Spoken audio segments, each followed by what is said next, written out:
La psiquiatría es algo muy presente en la sociedad actual, sobre todo por el uso de tratamientos farmacológicos para tratar trastornos mentales.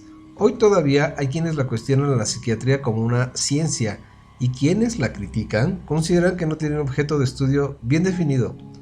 Han argumentado que si la psiquiatría estudia el cerebro, entonces pues debería ser una rama de la neurología, y si lo que estudia es la mente, entonces es una rama de la psicología. Dejando de lado este debate, sí que podemos comentar algunas curiosidades de la psiquiatría, tanto sus antecedentes históricos como anécdotas y hechos de su vertiente más moderna. Te explicaré 8 curiosidades de ella. Bien, la psiquiatría es una especialidad de la medicina, pero se ha ganado su independencia a pulso. Esta disciplina se encarga de la prevención, evaluación, diagnóstico, tratamiento y rehabilitación de las personas con trastornos mentales, teniendo el objetivo de mejorar su estado de salud y conseguir que los pacientes puedan gozar de una calidad de vida mejor. Dado su objeto de estudio y de intervención, es imposible no relacionarla con la neurología, la psicología, la biología y la medicina en general. Son muchos mitos y anécdotas y hechos que giran en torno a la psiquiatría, curiosidades que vamos a descubrir a continuación. Número 1. Posesiones diabólicas y desregulación de fluidos corporales. Muchas de las curiosidades de la psiquiatría tienen que ver con su historia y la forma con la que han sido vistos los trastornos a lo largo del tiempo. Durante mucho tiempo se les atribuía a los trastornos mentales un origen sobrenatural, siendo vistos como consecuencia de una acción de la fuerza maligna. Esta creencia era realmente dolorosa tanto para quienes padecían el trastorno como para sus familiares, quienes creían que el mal les había atrapado y que no tenían ninguna oportunidad de escapar de él. En contraste, personajes notables de la antigua Grecia asociaban al cuerpo y la mente como una unidad, algo inseparable, y por ello interpretaban cualquier anomalía como un desequilibrio en el organismo, ya fuera físico o mental. Así pensaba Galeno, quien defendió que los trastornos mentales eran el resultado de la desregulación de fluidos, considerando que la manía era causada por alteraciones en la bilis amarilla y que la melancolía o la depresión moderna era por culpa de la bilis negra. Durante la Edad Media se pensaba que los trastornos mentales eran producto de posesiones diabólicas. Sin embargo, al otro lado del planeta, en la América precolombina, se tomaba una perspectiva distinta de las alteraciones psíquicas. Algo que sobrevive al día de hoy en ciertas culturas, donde se ve las conductas anómalas como una especie de señal divina o señal mágica. Número 2. La nave de los locos no se ha podido comprobar, pero existe la leyenda que dice que antes de que existiera la psiquiatría moderna y mucho tiempo antes de que en Occidente se viera a las personas con trastornos mentales por lo que son, personas, la sociedad tenía una peculiar forma de solucionar los problemas psicológicos de la gente. Las personas con trastornos mentales, lejos de ser bien tratadas o internadas en algún lugar para que se recuperaran, eran metidas en barcos, a los que se les llamaba las naves de los locos. Esta práctica consistía en embarcar de forma forzosa a personas con trastornos mentales, hacerlas zarpar y no permitirles volver a pisar jamás tierra firme. Los que no subían a este tétrico barco no es que tuvieran una suerte mucho mejor. Muchos de ellos eran atados y encadenados en establos o en algún lugar apartado del resto de la sociedad. Lugares en donde recibían vejaciones y malos tratos y causaban problemas. Y para colmo de todos los horrores, cuando fallecían no eran enterrados en cementerios comunes, puesto que se creía que su cuerpo estaba poseído y lo mejor era incinerarlos. Número 3. Un chimpancé y miles de cerebros lobotomizados. Una de las anécdotas más sorprendentes de la historia de la psiquiatría implican a un chimpancé, cerebros y un ganador del premio Nobel. La lobotomía es una de las prácticas más controversiales de la psiquiatría, consistiendo en extirpar zonas del cerebro con el fin de curar los trastornos mentales. Su inventor fue el portugués Antonio Egas Moniz, Premio Nobel de la Medicina, quien descubrió esta técnica practicando con un chimpancé. El señor Moniz no tenía una mejor idea que coger un chimpancé y extirparle partes del cerebro a ver qué pasaba. Basándose en un único experimento y ni siquiera en seres humanos, surgiría toda una nueva técnica que sería aplicada en miles de pacientes, cambiándoles la vida para siempre, en muchos casos para peor. Número 4. Causa biológica desconocida. Actualmente no existe ninguna prueba clínica médica de los trastornos mentales, es decir, no existe ningún análisis de sangre ni tampoco es posible abrirle el cráneo a alguien y descubrir qué zona de su cerebro está alterada y a partir de ello establecer el diagnóstico de esquizofrenia, depresión o trastorno bipolar. Los trastornos mentales se detectan en base al comportamiento del paciente, el habla, la percepción y los síntomas que manifiesta el paciente. De hecho, el motivo por el que llamamos a la depresión o la esquizofrenia trastornos y no enfermedades es que no se tiene una causa biológica inequívoca que cause estos trastornos, a diferencia de las enfermedades como el cáncer o la enfermedad del COVID-19, por ejemplo, en las que sí se conoce o se atribuye una causa biológica, desconocida pero evidente.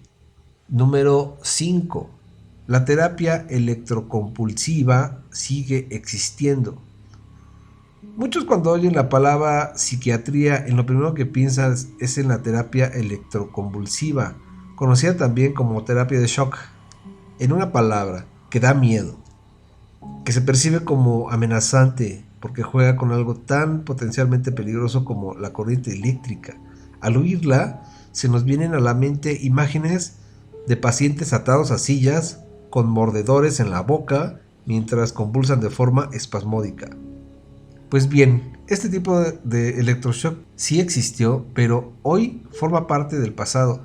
Sin embargo, la terapia electroconvulsiva sigue existiendo y no es para nada como la pintan en Hollywood. No hay espasmos, convulsiones ni tembleques. Solo una persona recibe una pequeña corriente eléctrica de forma controlada para cambiar estratégicamente el funcionamiento de alguna parte de su cerebro. Este tipo de terapia es usada para casos de depresión severa, muy grave, donde el paciente no es ni capaz de salir de la cama o asearse por su propia cuenta. También se usa en casos de esquizofrenia refractaria, cuando el tratamiento farmacológico pues no ha funcionado. Sea cual sea el trastorno para el que se usa, la terapia es aplicada en un hospital, requiere anestesia general, lo cual significa que el paciente pues no nota nada, ¿no? Cabe decir que aunque hoy en día sea mucho más leve y controlada que lo fue antaño, no significa que no tenga efectos secundarios. Su principal riesgo es la pérdida de memoria a largo plazo, pero es algo que ocurre en menos de 1% de los casos. Número 6. La estimulación magnética transcraneal. A pesar de que lleva aprobada desde el 2008 en los Estados Unidos, en el tratamiento de la depresión, la estimulación magnética transcraneal, EMT, sigue siendo el gran desconocido, incluso dentro de la psiquiatría. Partiendo de las perspectivas biologicistas, en el cerebro de una persona con depresión tendría menor proporción de ciertos neurotransmisores, por ejemplo, serotonina, las cuales implican menor activación cerebral según qué áreas, sobre todo las que se encargan del estado anímico. Teniendo en cuenta todo esto, el objeto de la EMT hacer que formen más conexiones entre ellas y reducir así la sintomatología.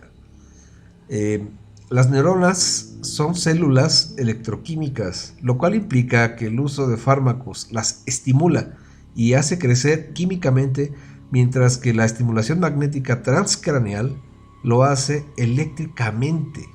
En este tipo de estimulación se usan imanes similares como los que se usan en un MRI para producir corrientes electromagnéticas, para concentrar la energía en el área del cerebro que controla el sistema límbico. La parte de nuestro cerebro encargada de nuestras emociones. Bueno, en contraste, los fármacos que entran en nuestro torrente sanguíneo y que tienen la habilidad de producir efectos a lo largo de todo nuestro cuerpo, la EMT tiene la ventaja de que se aplica únicamente en la parte específica del cerebro responsable de la depresión, y gracias a ello este tipo de terapia es una muy buena alternativa para casos en los que el uso de medicación puede ser peligroso, como sería el caso de los antidepresivos en mujeres embarazadas. A diferencia de la antigua terapia electroconvulsiva, la TMS no requiere anestesia ni tampoco supone un riesgo para la memoria, puesto que las corrientes magnéticas que se aplican en esta terapia no alteran el hipocampo, la parte del cerebro que se piensa que es responsable de la formación de los nuevos recuerdos. Además, a diferencia de otras terapias psiquiátricas, la TMS no es un tratamiento que se aplique de por vida, aunque sí es intensiva. Los pacientes a los que se les aplica deben acudir unos 5 días a terapia cada semana por un periodo de 4 a 6 semanas, habiendo mejoras significativas a partir de la tercera semana. Número 7. ¿Por qué hay personas que abandonan la medicación? Las preguntas que más se escuchan en torno a los tratamientos farmacológicos propios de la psiquiatría es el por qué hay ciertas personas que abandonan su medicación. Y aquí se hacen varias preguntas. ¿Es que no quieren estar mejor? ¿Les sientan mal las medicinas? ¿O es un síntoma de su trastorno? Si bien serían muchas las explicaciones detrás de ello, cada respuesta sería diferente para cada tipo de paciente. Lo cierto es que las podemos resumir en 2 situaciones cotidianas. Puede que esto que voy a decir a continuación les choque a muchos, pero no en todos los trastornos mentales la persona se siente mal. De hecho, puede sentirse bien, también que desee estar así por siempre. Un ejemplo lo tenemos en el trastorno bipolar, cuyo nombre usado en el pasado nos sugiere que les pasa a estos pacientes. Depresión maníaca. Hay momentos de subidón, que es la fase de manía, y otros momentos de bajón, que son la fase depresiva. Por un lado, nadie quiere manifestar los síntomas negativos del trastorno bipolar, como la depresión, los brotes psicóticos, la paranoia, las alucinaciones y la irritabilidad. Por otro lado, el paciente experimenta la fase maníaca, un periodo en el que se siente que se va a comer el mundo, se siente energético, poco fatigado, emocionalmente tan alto que cree que puede con absolutamente todo. Es por los efectos de la fase maníaca, ese llamado subidón emocional que experimenta el paciente. La persona puede llegar a la sesgada conclusión que estos síntomas positivos superan a los efectos indeseados de los negativos con creces, y por ello deciden abandonar la medicación. Cuando están en la fase maníaca sienten que pueden con todo, que podrían ser personas muy productivas y activas, y que sabrán aprovechar lo que ellos creen que es una ventaja del trastorno. Pero igualmente necesitan tomar la medicación, puesto que sus síntomas no son positivos, se mire como se mire. Para empezar, en la fase maníaca puede asumir comportamientos muy perjudiciales como conducir temerariamente o perder el control sobre sí mismos. Añadido a esto, la siguiente fase, la de la depresión, puede ser sumamente profunda y desesperante, que el paciente atente contra su propia vida, o en casos más leves, que no haga absolutamente nada por un tiempo, incapaz de salir de la cama. La otra explicación de por qué hay personas que abandonan la medicación tiene que ver con los efectos secundarios. No es ningún secreto que todos los medicamentos tienen efectos adversos, problemas, que pueden dejar de manifestarse en el momento que el paciente abandona los fármacos. Esto hace que algunos pacientes decidan abandonar la medicación por miedo a experimentar los efectos secundarios, a pesar de que los efectos terapéuticos, es decir, los beneficios, superan a los inconvenientes. Número 8. El mindfulness es el proceso de prestar más atención al momento presente, al mundo que nos rodea, a nuestros pensamientos y sentimientos, y de utilizar esta práctica para mejorar nuestro bienestar mental. Esta nos permite disfrutar del mundo cotidiano, comprendernos mejor a nosotros mismos y darnos cuenta antes de cuándo podemos estar sufriendo estrés. No es ningún secreto que el mindfulness es especialmente valorado en la psicología, popularizándose muchísimo en la última década. La atención plena es una buena herramienta para ayudar a pacientes, especialmente personas con trastornos de ansiedad, a manejar su día a día. Sin embargo, a pesar de lo que uno pudiera pensar, este tipo de enfoque terapéutico ha ido ganándose un lugar importante en la psiquiatría, cobrando tanta importancia que incluso hay psiquiatras que se plantean renunciar a los fármacos para tratar trastornos mentales. Dado que el mindfulness se fundamenta en la autoconciencia y la meditación, técnicas que se sabe que les ha servido mucho a millones de personas en Asia, ahora el mundo occidental va introduciéndolas en su práctica clínica y las aborda de forma científica, siendo prueba de ellos los muchos estudios que han apuntado los beneficios de estas técnicas. Bien, si llegas hasta aquí, te lo agradezco mucho. Considera suscribirte, darle like, activar la campanita, déjame tu comentario, comparte. Un abrazo muy fuerte. Saludos a todos.